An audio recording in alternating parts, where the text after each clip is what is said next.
मेरे सभी पढ़ाकू भाई बहनों का दिल से नमस्कार। मैं विष्णु दिवाकर। आज की वीडियो में हम बात करने वाले हैं स्पोकन इंग्लिश के डे 10 के बारे में। तो जैसा कि मैंने आपको बताया था, हर संडे रात 8 बजे आपको जो है स्पोकन इंग्लिश की वीडियो मिलेगी।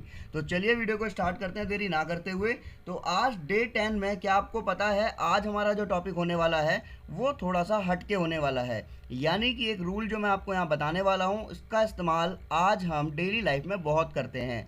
यानी कि जैसे कि अगर आपने ये बात सुनी होगी कि भाई मैं तुम्हारे से ना तंग आ चुका हूँ।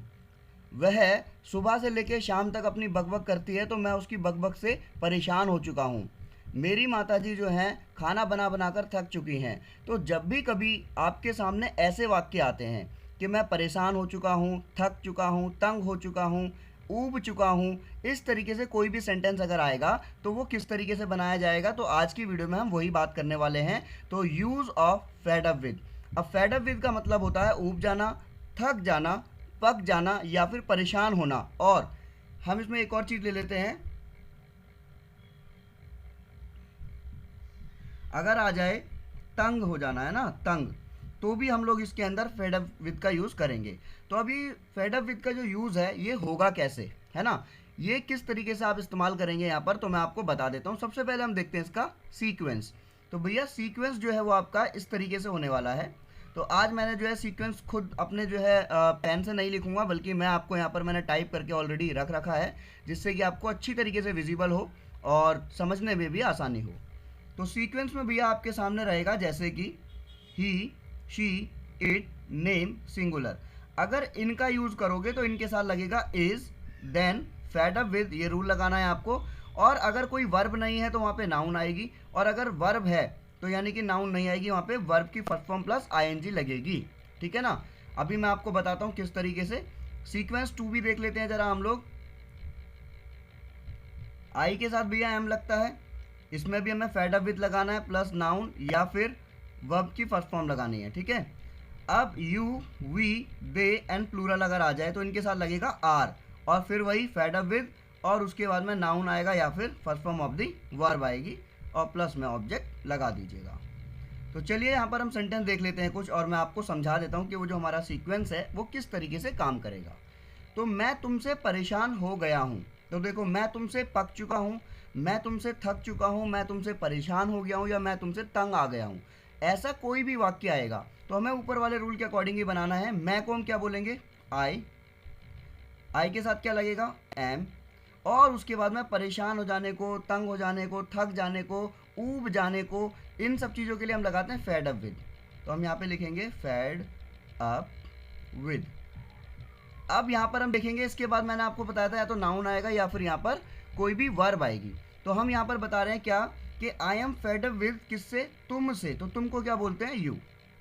सेंटेंस होगा आपका I am fed up with you, यानी कि मैं तुमसे ऊब चुका हूँ, मैं तुमसे परेशान हो गया हूँ, मैं तुमसे तंग आ चुका हूँ। ठीक है। इस तरीके का कोई भी वाक्य अगर बनेगा तो वो आप इंग्लिश में इस तरीके से बनाएंगे। क्लियर है यहाँ तक। चलिए दूसरा सेंटेंस देख लेते हैं यहाँ पर। दूसरा सेंटेंस भी है यहाँ पर, वह मुझसे ऊब गया है, वह मुझसे परेशान हो गया है, वह मुझसे तंग आ गया है, वह मुझसे थक गया है। तो जब हम कभी भी ऐसा वाक्य बोलेंगे तो देखिए जरा, अभी हमने ही शी वाला जो रूल देखा था, तो वह मीन्स क्या होगा यहाँ पर, ही। अब इसके साथ क्या लगेगा, ही इज। फिर हमें रूल लगाना है अपना fade up with, he is fed up with. अब किससे, मुझसे। तो he is fed up with, अब मुझको क्या बोलेंगे, मी। तो सेंटेंस बन गया आपका, वह मुझसे ऊब गया है, यानी कि he is fed up with me. वह मुझसे परेशान हो गया है, he is fed up with me. वह मुझसे तंग आ चुका है, he is fed up with me. तो कोई भी अगर सेंटेंस बोला जाएगा तो आपको वहां पर फेड अप विद का यूज ही करना है। क्लियर है यहाँ तक। नेक्स्ट देख लेते हैं जरा यहाँ पर, रानी खाना बना बना कर थक चुकी है। भाई बार बार कोई ना कोई घर में आ रहा है और उसे खाना बनाने के लिए ऑर्डर दे रहा है। तो रानी ने क्या बोला कि भाई मैं तो जो है खाना बनाकर थक चुकी हूँ, ऊब चुकी हूँ, परेशान हो गई हूँ, तंग आ गई हूँ। तो यहाँ पर हम लोग क्या बोलेंगे, सबसे पहले हम यहाँ पे सब्जेक्ट देख लेते हैं, कौन है, रानी। रानी के साथ क्या लगेगा, इज लगेगा क्योंकि सिंगुलर है, रानी इज। और उसके बाद में हम अपना रूल लगाएंगे fade up with, Rani is fed up with. अब यहाँ पर देखो क्या है, खाना बनाकर, बनाने को क्या बोलते हैं, कुक। और अभी मैंने आपको ऊपर बताया था कि अगर वर्ब आएगी तो आईएनजी लगेगी। तो Rani is fed up with cooking, और क्या बनाकर, खाना बनाकर। तो Rani is fed up with cooking food. Clear है यहाँ तक? तो रानी खाना बना बनाकर थक चुकी है, परेशान हो गई है, तंग आ चुकी है, ऊब चुकी है, तो वहाँ पर हम यूज़ करेंगे फेड अप विद का। उसके आगे देखते हैं, मम्मी हम सबसे तंग आ गई हैं। भाई सारे भाई बहन मिलकर जो है घर में ऊधम मचा के रखते हैं, तो यहाँ पर सेंटेंस बना कि मम्मी जो है वो हम सबसे तंग आ गई हैं, है ना। अगर आपकी मम्मी भी आप लोगों से तंग आ गई हैं तो एक सेंटेंस ज़रूर बनाइएगा मम्मी के साथ में, और यहाँ पे कमेंट सेक्शन में आपको ज़रूर बता देना है। तो चलिए पहले इस सेंटेंस को ट्रांसलेट कर लेते हैं। मम्मी यानी कि मदर, मॉम, है ना, कुछ भी बोल सकते हैं मम्मी। तो इज़, अब क्योंकि ये सिंगुलर है तो मदर इज़, फिर हम क्या लगाएंगे अपना रूल, फेड अप विद, किससे, हम सब से। तो mother is fed up with all of us, हम सबसे तंग आ चुकी हैं, परेशान हो चुकी हैं, ऊब चुकी हैं, तो वहाँ पर हम लोगों को लगाना है फेड अप विद।